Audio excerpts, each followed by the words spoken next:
오늘 주신 하나님의 말씀은 히브리서 6장 4절에서 12절까지 말씀입니다. 같이 봉독하겠습니다.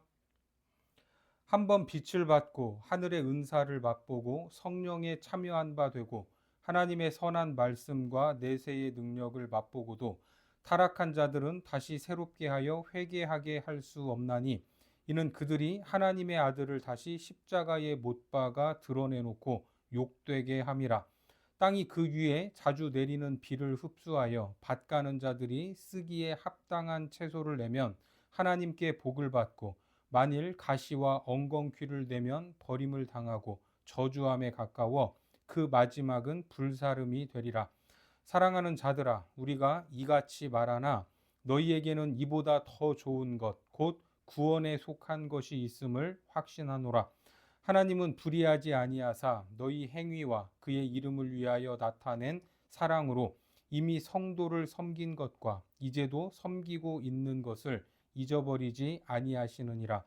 우리가 간절히 원하는 것은 너희 각 사람이 동일한 부지런함을 나타내어 끝까지 소망의 풍성함에 이르러 게으르지 아니하고 믿음과 오래 참음으로 말미암아 약속들을 기업으로 받는 자들을 본받는 자 되게 하려는 것이니라. 오늘은 사랑으로 주신 강력한 경고라는 제목으로 하나님 말씀 전하겠습니다. 오늘 본문에서는 믿는 우리에게 있어서 아주 무시무시한 말씀이 기록되어 있습니다. 아마 이 본문을 읽으실 때 느끼셨을 겁니다. 뭔가 잘못하면 당장이라도 지옥불에 떨어질 것만 같은 놀라운 경고입니다. 이 말씀을 어떻게 볼 것인가? 분명히 구원받은 우리의 구원을 취소하지 않는다라고 배웠는데, 만약에 이렇게 된다면 나는 원래부터 구원을 받지 못한 사람이었는가? 이런저런 생각이 들 수도 있을 것 같습니다. 그래서 히브리서의 이 말씀이 왜 나올 수밖에 없었는지 좀 더 자세히 그 의도를 파악할 필요가 있습니다. 자, 4절을 같이 한번 보겠습니다. 한번 빛을 받고 하늘의 은사를 맛보고 성령에 참여한 바 되고. 어떻습니까? 여기에서 성도들의 상태에 대해서 말하고 있습니다. 한번 빛을 받고, 이것은 구원의 빛을 말하는 것이죠. 그리고 하늘의 은사를 맛보았다라고 하는데, 이 말은 구약에서 광야의 성도들이 매일 하늘에서 내리는 만나를 경험했는데 그 만나를 맛보았다라는 뜻입니다. 지금까지 이 히브리서는 출애굽의 여정을 언급하고 있기 때문입니다. 또한 성령에 참여한 바가 되고, 성령에 참여했다라는 말은 무엇인가? 민수기에 보면 70인의 장로들이 성령을 받는 장면이 나옵니다. 민수기 11장 25절에 여호와께서 구름 가운데 강림하사 모세에게 말씀하시고 그에게 임한 영을 70 장로에게도 임하게 하시니 영이 임하신 때에 그들이 예언을 하다가 다시는 하지 아니하였더라. 그리고 또 다른 지도자들도 성령을 받고 예언을 하니까 한 사람이 모세에게 달려와서 말려달라고 이야기를 합니다. 그때 모세가 이렇게 이야기를 하죠. 민수기 11장 28절에 택한 자 중 한 사람 곧 모세를 섬기는 눈의 아들 여호수아가 말하여 이르되 내 주 모세여 그들을 말리소서. 모세가 그에게 이르되 내가 나를 두고 시기하느냐? 여호와께서 그의 영을 그의 모든 백성에게 주사 다 선지자가 되게 하시기를 원하노라. 모세의 대답이 무엇입니까? 모든 사람이 성령을 받았으면 좋겠다라는 말입니다. 구약의 백성들은 이러한 성령의 체험도 경험을 했습니다. 자, 그리고 다음에 본문 5절을 보니까 하나님의 선한 말씀과 내세의 능력을 맛보고도, 하나님의 선한 말씀은 이미 들은 복음이죠. 그리고 내세의 능력을 맛본 것은 신령한 모든 경험을 의미합니다. 자, 이렇게 묘사되는 성도들은 분명히 구원을 받은 자들이다, 이렇게 말할 수가 있습니다. 그런데 문제는 다음에 오는 말씀이죠. 6절에 타락한 자들은 다시 새롭게 하여 회개하게 할 수 없나니 이는 그들이 하나님의 아들을 다시 십자가에 못 박아 드러내놓고 욕되게 함이라. 이 말씀을 보면 마음이 무거워질 수밖에 없습니다. 이 말씀을 문자 그대로 보면 이런 뜻이 되겠죠. 구원을 받았는데 죄를 짓는다면 받았던 구원이 취소될 수도 있고 천국문 앞에서 떨어질 수도 있다는 말이 됩니다. 그렇지 않습니까? 이렇게 되면 구원받은 우리도 늘 조심히 살지 않으면 안 될 겁니다. 물론 조심히 살고 있지만 구원의 문제가 취소될 수도 있다는 불안한 마음은 지울 수 없는 것입니다. 사실 우리가 아무리 경건하고자 노력한다고 할지라도 연약하고 불완전하기 때문에 넘어질 때가 한두 번이 아닌데 어떻게 하라는 말입니까? 그리고 하나님이 덮어주시고 감추어 주시니까 살아갈 수 있지, 그 죄를 다 드러내 놓으면 우리는 얼굴조차 들 수 없을 것입니다. 누가 여기에서 나는 깨끗하다 이렇게 자신 있게 말할 수 있겠습니까? 그래서 참으로 어려운 본문입니다. 일단 우리는 히브리서가 기록된 목적에 대해서 다시 한번 상기할 필요가 있는데, 먼저 이 서신을 받았던 히브리 성도들에게는 두 가지 위기가 있었다고 했죠. 그게 뭡니까? 물리적인 핍박입니다. 로마의 황제가 황제 숭배 사상을 강조하면서 로마 제국 치하에 있던 모든 사람들은 로마 황제를 신적인 존재로 받아들이고 숭배해야 했습니다. 그래서 황제 숭배는 곧 신을 숭배하는 행위로서 이러한 정책을 따르고 그에 맞는 신앙과 고백을 할 때 그 경제 시스템과 사회 구조 안에서 살아갈 수 있었던 것입니다. 그렇지 않으면 그 안에서 소외되는 것이죠. 거기에 참여하지 않으면 혹독하고 무서운 압박, 물리적으로 고난을 당하기도 했습니다. 쉽게 말해서 직장도 못 다니고 장사도 못하고 학교도 다닐 수 없었던 것입니다. 이것이 쉬운 일이겠습니까? 그리고 또 한 가지는 동족 유대인들의 공격이 있었습니다. 유대인들은 구약의 아브라함을 국부로 모세를 선지자로 여기면서 모세 율법에 따라 이루어지는 구원을 믿고 있었습니다. 그런데 율법에 따라 처형된 예수를 믿는 사람들이 나타나서 전혀 다른 것을 믿고 따르는데 그것이 좋아 보일 리 없었습니다. 결국 흩어져 살던 그들은 같은 유대 공동체 안에서 서로 위로하고 힘을 합쳐야 했지만 기독교인들에게만큼은 같은 유대인이라고 할지라도 가혹한 공격을 가하기 시작했던 겁니다. 어떻게 십자가에서 죽어 저주받은 그러한 예수를 믿을 수가 있냐? 그것은 잘못이다. 지금이라도 유대교로 돌아와라. 이러한 강력한 권유가 있었던 겁니다. 이처럼 영적으로 물리적으로 고통을 당하는 히브리 독자들은 흔들릴 수밖에 없었습니다. 그렇지 않습니까? 우리라고 해도 이런 상황에 놓이면 장담할 수 없을 것입니다. 그러니까 이런 상황에 처한 히브리 성도들에게 이 서신이 보내졌다는 것을 감안할 때 히브리서는 신학적인 문제를 다루는 신학적인 문제에 초점을 두기보다는 흔들리고 있는 그 성도들을 어떻게 하면 견고하게 세울 수 있을까, 이러한 목회적 차원에서 접근하고 있다라는 것을 인식해야 합니다. 쉽게 말해서 정말 말을 안 듣는 아들이 있다고 해보면 부모님 돈도 훔치고 그리고 뭐라고 했더니 집을 나가서 가출하고 그러더니 경찰서에서 연락이 오고 이런 아들을 어떻게 해야 합니까? 하지만 자식이기 때문에 쉽게 버릴 수도 없습니다. 그럴 때 우리나라식의 극단적인 표현이 너를 호적에서 파버리겠다라는 이러한 말입니다.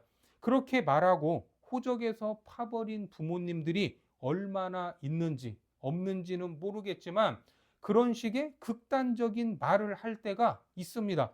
하지만 부모와 자식이라는 관계가 사라질 수 있습니까? 그럴 수 없습니다.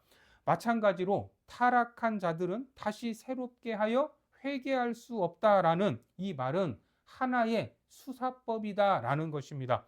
우리 다시 한번 6절을 보겠습니다. 타락한 자들은 다시 새롭게 하여 회개하게 할 수 없나니 이는 그들이 하나님의 아들을 다시 십자가에 못 박아 드러내놓고 욕되게 함이라. 그들에게 강력하게 권고하기 위해서 이렇게 강력한 표현을 사용하고 있습니다.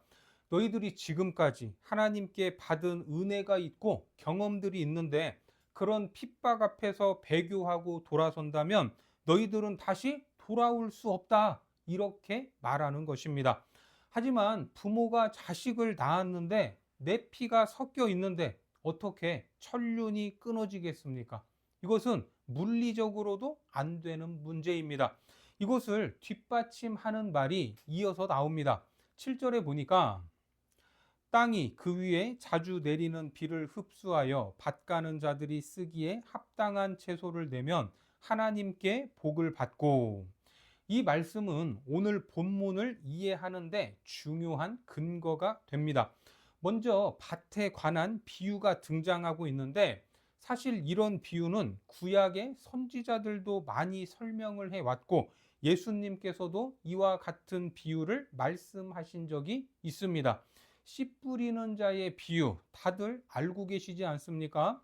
마태복음 13장으로 가서 보면 예수께서 비유로 여러 가지를 그들에게 말씀하여 이르시되 씨를 뿌리는 자가 뿌리러 나가서 뿌릴새 더러는 길가에 떨어짐에 새들이 와서 먹어버렸고 더러는 흙이 얇은 돌밭에 떨어짐에 흙이 깊지 아니하므로 곧 싹이 나오나 해가 돋은 후에 타서 뿌리가 없어짐으로 말랐고 더러는 가시떨기 위에 떨어짐에 가시가 자라서 기운을 막았고.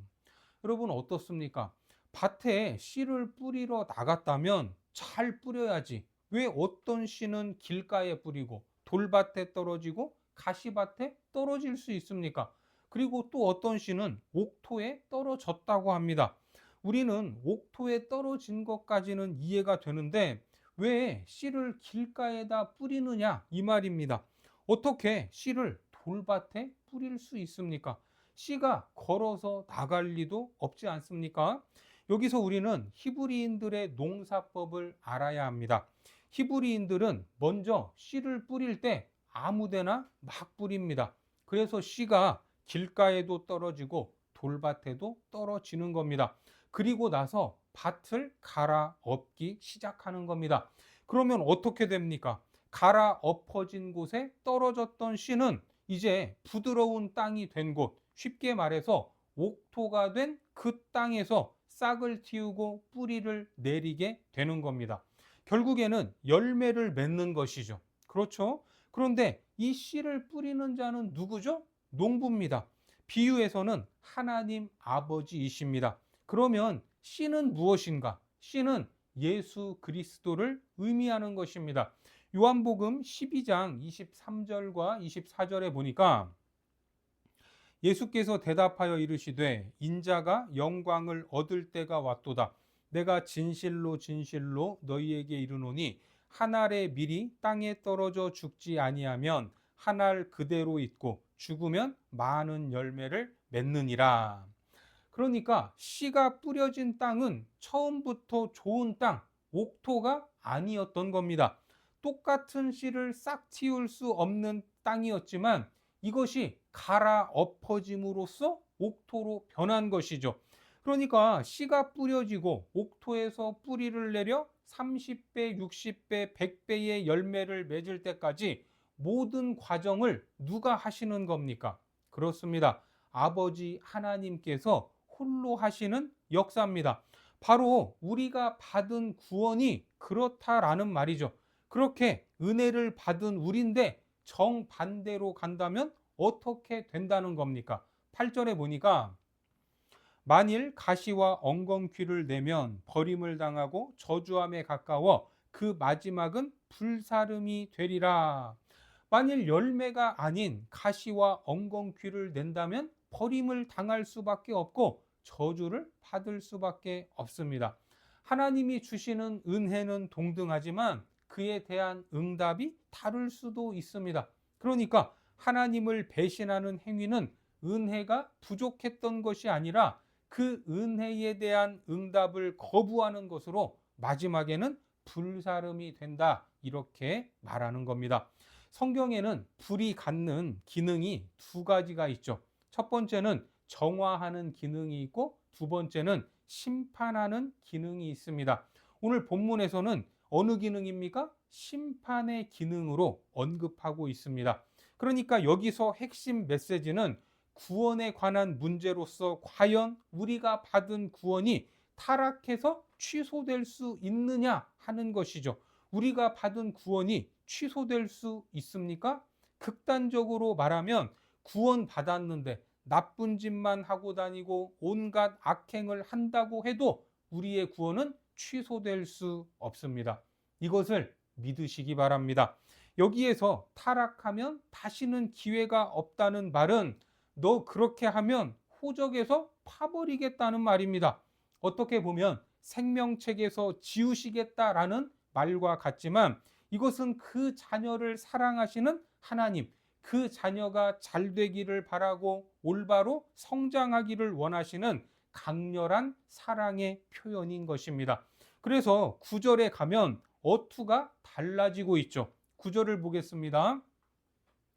사랑하는 자들아, 우리가 이같이 말하나 너희에게는 이보다 더 좋은 것, 곧 구원에 속한 것이 있음을 확신하노라. 어떻습니까? 조금 전까지만 해도 배교하기만 하면 가만두지 않을 것처럼 몰아세웠지만 그들을 향해 사랑하는 자들이라고 합니다. 그러면서 우리가 이같이 말했지만, 좀 강하게 무섭게 말을 했지만 너희가 그렇다는 말이 아니라 너희는 구원에 속해 있다는 것을 확신하고 있다, 이렇게 말합니다. 분위기가 완전히 반전되고 있습니다. 이렇게 강하게 확신할 수 있는 근거가 또 이어서 나오는데 그것이 바로 하나님의 신실하심입니다. 우리 10절을 보겠습니다. 하나님은 불의하지 아니하사 너희 행위와 그의 이름을 위하여 나타낸 사랑으로 이미 성도를 섬긴 것과 이제도 섬기고 있는 것을 잊어버리지 아니하시느니라. 그렇습니다. 하나님은 공의로우신 분입니다. 그분은 불의하지 않습니다. 그래서 무엇을 아십니까? 우리의 행위를 다 알고 계십니다. 믿음 때문에 당하는 고난과 핍박을 어떻게 참고 견디고 인내하는지 다 보고 계시다라는 겁니다. 하나님의 이름을 위하여 사랑으로 성도들을 섬기고 있는 것을 절대로 잊어버리지 않는 분이다라고 말씀합니다. 우리도 어떻습니까? 열심히 무엇인가를 하는데 누가 알아주지도 않고 어떤 변화도 일어나지 않는다면 낙심할 때가 있습니다. 이거 해서 뭐하나? 누가 알아주나? 하지만 결코 그렇지 않다는 겁니다. 하나님이 다 보고 계시고 반드시 열매 맺게 하신다라는 것을 믿어야 합니다. 그래서 갈라디아 6장 9절에 우리가 선을 행하되 낙심하지 말지니 포기하지 아니하면 때가 이름에 거두리라. 이것이 우리가 선을 행할 때 낙심하지 말아야 할 이유가 됩니다. 하나님의 신실하심을 믿고 하나님의 선하심을 의지하고 포기하지 않으면 하나님의 때에 반드시 그 열매를 거둘 때가 온다는 것입니다. 그 성도들의 모든 행위는 누구의 이름을 위한 것입니까? 하나님의 이름, 하나님의 영광을 위한 것입니다. 하나님의 영광을 위해 살아가는 성도들의 삶을 하나님은 결코 간과하지 않으실 것입니다. 그래서 힘겨운 상황 가운데에 고군분투하고 있는 성도들에게 목자의 심정으로 권면하고 있습니다. 11절 말씀에 우리가 간절히 원하는 것은 너희 각 사람이 동일한 부지런함을 나타내어 끝까지 소망의 풍성함에 이르러. 너희 각 사람이 같은 열심을 내라고 합니다. 언제까지요? 끝까지. 물론 그 끝이 언제일지는 모를 일입니다. 하지만 지금보다 조금 더 인내하고 버티라는 말입니다. 그래야만 소망을 이룰 수 있기 때문입니다.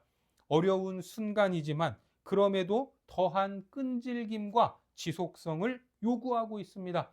지금까지 사랑 안에서 보여줬던 동일한 부지런함을 이제는 믿음과 소망 안에서 끝까지 나타내야 한다는 겁니다. 계속해서 12절 말씀을 보겠습니다. 게으르지 아니하고 믿음과 오래 참음으로 말미암아 약속들을 기업으로 받는 자들을 본받는 자 되게 하려는 것이니라. 그렇습니다. 사실 하나님의 말씀에 대해서 긴가 민가 할 때 나의 믿음에 도전하는 상황을 이겨내기 위한 것은 더 큰 믿음과 인내가 필요한 것입니다. 끝까지 버티는 것이 이기는 것이죠. 그냥 믿고 기다리는 수밖에는 없습니다. 방금 읽었던 12절에서 믿음과 오래 참음으로 말미암아 약속들을 기업으로 받는 자들, 복수형으로 말하고 있습니다. 그들은 하나님이 약속한 보상의 확실성과 그의 능력과 돌보심을 믿었기 때문에 어려움 속에서도 순종하며 인내한 사람들입니다. 이 약속은 하나님의 아들을 통해 영원한 하늘 본향을 상속받는 하나님의 신실한 백성들에게 반드시 성취될 것입니다. 오늘 히브리서 기자는 구원이 취소될 것처럼 경고의 말씀으로 시작을 했지만 그것은 결국 그 백성을 아끼는 하나님의 사랑의 표현이었습니다. 그렇습니다. 히브리서의 이 경고는 구원을 취소시키려고 하는 선언이 아니라 흔들리는 성도들을 붙잡아 주기 위한 사랑의 수사적 표현인 것입니다. 하나님은 불의하지 않으시며 성도들의 믿음과 섬김을 기억하시고 반드시 열매 맺게 하시는 분임을 믿으시기 바랍니다. 이러한 믿음으로 두려움에 빠지기보다 끝까지 인내로 약속을 붙잡으시고 하나님의 변함없는 사랑과 은혜에 근거하여 담대히 나아가는 거룩한 백성들이 되시기를 주님의 이름으로 축원합니다. 기도하겠습니다. 사랑과 은혜가 풍성하신 아버지 하나님, 우리를 향한 깊은 사랑과 신실한 은혜를 깨닫게 하시니 감사합니다. 우리가 연약하여 흔들릴지라도 취소되지 아니하는 구원을 베푸시고 다시 일어날 수 있도록 도우심을 믿습니다. 신실하신 그 섭리 안에서 믿음과 인내로 약속을 붙잡게 하시고 끝까지 소망을 이루어가는 거룩한 자녀들 되게 하옵소서. 그리하여 우리가 어떤 상황에 있을지라도 담대하게 하나님의 영광을 위한 복된 삶으로 나아가도록 축복하여 주옵소서. 예수님의 이름으로 기도드립니다. 아멘.